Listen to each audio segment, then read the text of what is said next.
Since October 17th through today, we are tracking that there have been 55 attacks on U.S. forces.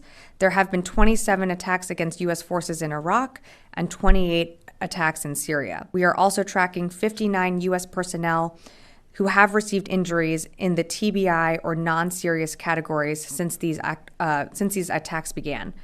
Approximately 27 personnel have been evaluated for TBI and 32 for other non-serious injuries. As of today, all 59 have returned to duty.